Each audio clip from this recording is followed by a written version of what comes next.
सुलेमान और आज की वीडियो हम फिर से एक दफा उर्दू में करेंगे। और आज की वीडियो की खास बात यह है कि आज हम एक बहुत दिलचस्प वाक़ये के बारे में बात करेंगे और उस वाक़ये के सबसे मेन सवाल के जवाब आज तक किसी को ना मिला। तो अब हम बात करते हैं कि एक जहाज जो उड़ा और गायब हो गया और कितने साल बाद नमूदार हुआ, फिर ये आपको बाद में पता चलेगा। तो देखते रहिए वीडियो आखिर तक, ठीक है। तो हम बात करते हैं, अब मैं आपको एक कहानी सुनाता हूँ कि ये कहानी है 1955 2 जुलाई, ठीक है। तो उसमें एक जहाज जिसका मॉडल DC-4 था, वो पंखों से चलता था और वो उसकी जो फ्लाइट जो थी वो 914 थी और वो पैन अमेरिकन वाली फ्लाइट से जा रहा था। तो उसको 9:55 पर 1955 में 2 जुलाई 1955 में वो उसे 9:55 पर न्यूयॉर्क से मियामी तक पहुंचना था।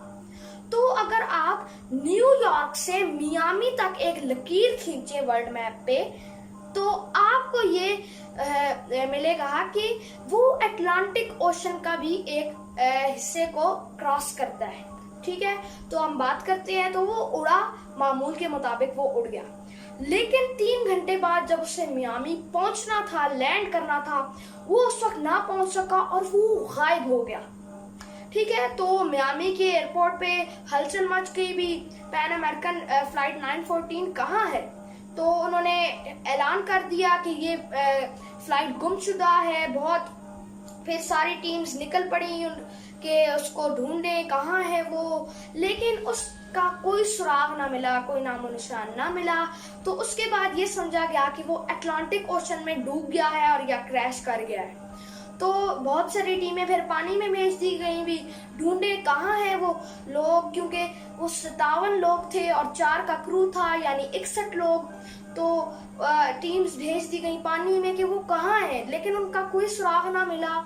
तो लेकिन उसे यही करार दिया गया, उस को एक हादसा करार दिया गया कि वो क्रैश कर गया था, ठीक है। तो इसके बाद गवर्नमेंट ने भी ये ऐलान कर दिया और उसके बाद वो अपनी जिंदगियों पर वापस आ गए। लेकिन अब मैं आपको एक और स्टोरी है, और वो है अब 37 साल के बाद 9 सितंबर 1992 हम अब बात करेंगे वेनेजुएला, एक कंट्री है, उसके सिटी कैराकस के एयरपोर्ट पे जो ट्रैफिक कंट्रोलर था वो बैठा और फ्लाइट्स को देखना शुरू हो गया, लेकिन अचानक एक नुक्ता रडार पे नमूदार हो गया।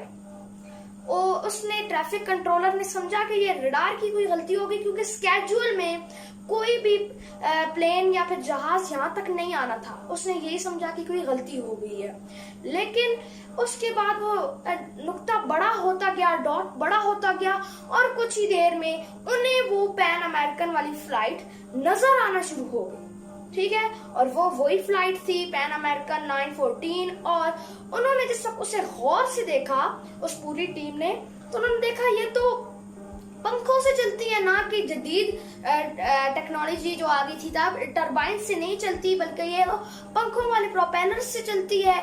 तो उन्होंने कहा ये कौन सी फ्लाइट है। तो इतने में पायलट ने इनसे कहा हम कहाँ हैं। तो इससे तो वो बहुत उन्हें हैरत हुई कि ये कोई गुमशुदा जहाज है या क्या है। तो उन्होंने जवाब देने से पहले कहा कि आप अपना तारुफ कराएं कि आप कौन हैं, आपकी ये फ्लाइट कहाँ से आ रही है। तो उन्होंने कहा कि हम न्यूयॉर्क से, हमें मियामी पहुंचना था और हमारा जो स्केड्यूल है वो है, हमने 9:55 पर और डेट है 2 जुलाई 1955 को 9:55 सुबह के हमें मियामी तक पहुंचना था, तो हम कहाँ हैं। तो वो बहुत हैरत ज़्यादा हो गए, साहब भाई ये कौन सी फ्लाइट है और ये क्या बात कर रहे हैं 1955 की, और ये 1100 माइल्स अपनी मंजिल से दूर कैसे पहुंच गए। कैराकस और मियामी में काफी दूर है आपस में, 1100 माइल्स का फर्क है। तो उन्होंने कहा कि चलो लैंड करा देते हैं इन्हें, तो बाद में फिर इनसे और भी सवाल पूछेंगे। तो जहाज आसानी से वहां लैंड कर गया।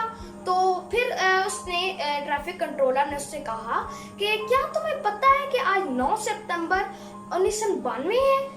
तो उसने आगे से थोड़ा पास दे के कहा कि ये तुम क्या कह रहे हो? उस वक्त तो वो सब हैरतज़दा हो गए, क्योंकि वो जो था वो DC-4 मॉडल था, बहुत पुराना मॉडल था। और तो उन्होंने सिक्योरिटी टीम बुला ली और कहा कि उधर अंदर बैठे मुसाफिरों की हिफाजत को यकीनी बनाएं। लेकिन ये सुनते ही पायलट ने कुछ ऐसी हरकत की जिसकी किसी को तवक्को ना थी। उसने फौरन कहा, नहीं, हम जा रहे हैं यहाँ से। और वो उसने ये कहते सार इंजन को स्टार्ट किया और जहाज को उड़ाना शुरू कर दिया। उसने पहले टैक्सी की और उसने उड़ाना शुरू कर दिया। वो ट्रैफिक कंट्रोलर से रोकता रह गया, लेकिन पायलट ने किसी की ना सुनी। उसके बाद वो उन्हें जहाज नजर आता रहा कुछ देर तक, लेकिन फिर वो रडार पर एक डॉट रह गया। लेकिन उसके बाद वो जहाज गायब हो गया। बहुत टीम्स फिर भेज दी गई कि ये जहाज क्या था और ये क्या है सारा माजरा। लेकिन फिर भी कोई नामो निशान ना मिला, कोई सुराग ना मिला। तो जिस वक्त इन्होंने अपनी गवर्नमेंट को बताया तो बहुत से लोगों के बहुत ख्याल थे, बहुत फिर से बहस शुरू हो गई भी क्या है ये, क्या माजरा है। तो कुछ लोगों ने कहा कि जो ये वाली फ्लाइट थी ये टाइम ट्रैवलिंग कर रही है, लेकिन उस सारे को फेक भी कुछ लोगों ने कहा कि ये इनकी इमेजिनेशन है या फिर ये लोग इनका वहम था ये।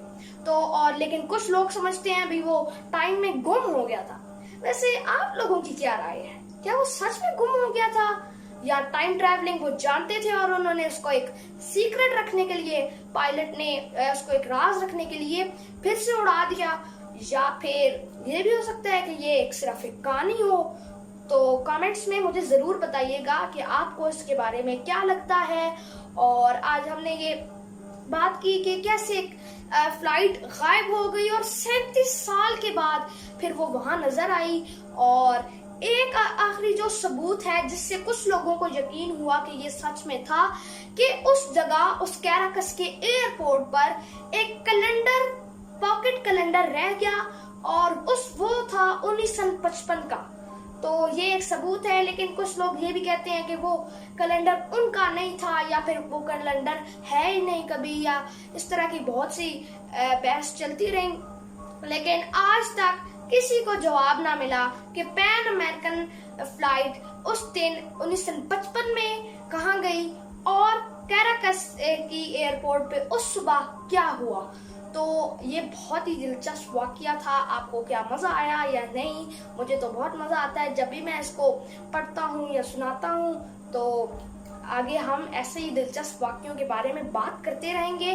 तो अगली वीडियो के लिए इंतजार करते रहिएगा। खुदा हाफिज।